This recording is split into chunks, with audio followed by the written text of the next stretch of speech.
रायगड महाराष्ट्रासह देश विदेशातील ताज्या बातम्या पाहण्यासाठी मॅक्स इंडिया लाईव्ह चॅनलला सबस्क्राईब करा आणि बेल आयकॉन दाबायला विसरू नका। परतूरच्या तहसीलदार श्रीमती प्रतीक्षा गोरे यांना काही गुंडांनी मारहाण केलेली आहे।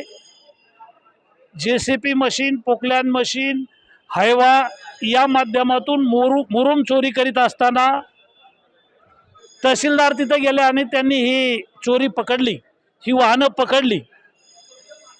खरं तर 8 तारखेला जागतिक महिला दिन आहे आणि त्याच्या पूर्वसंध्येला तहसीलदारला झालेली ही मारहाण आहे।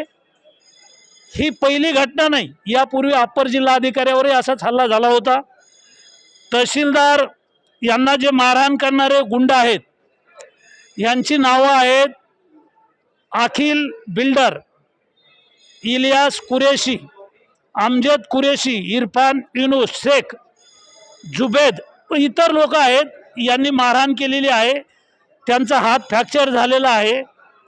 हे वाळू माफिया आहेत, हे मुरुम चोरतात, दगड चोरतात आणि कुठलीही कारवाई झाली तर पोलीस बघ्याची भूमिका घेतात।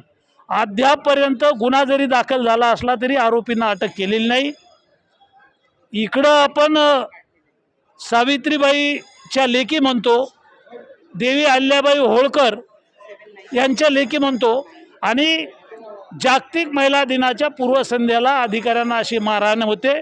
मी जिल्हाधिकारी आहेत, पोलीस प्रमुख आहेत, यांना कडक शब्दात सूचना दिल्या, आरोपींना तात्काळ जेरबंद करा, त्यांच्यावर राष्ट्रीय सुरक्षा कायद्याखाली गुन्हा दाखल करा, अशा प्रकारचं जिल्हा पोलीस प्रमुख आणि जिल्हाधिकाऱ्यांना बोललो। सभागृहात हा विषय मांडला। माननीय अजितदादा पवार यांना, उपमुख्यमंत्री महोदयांना मी बोललो की या लोकांवर राष्ट्रीय सुरक्षा कायदा लावून यांना जेलमध्ये टाकलं पाहिजे।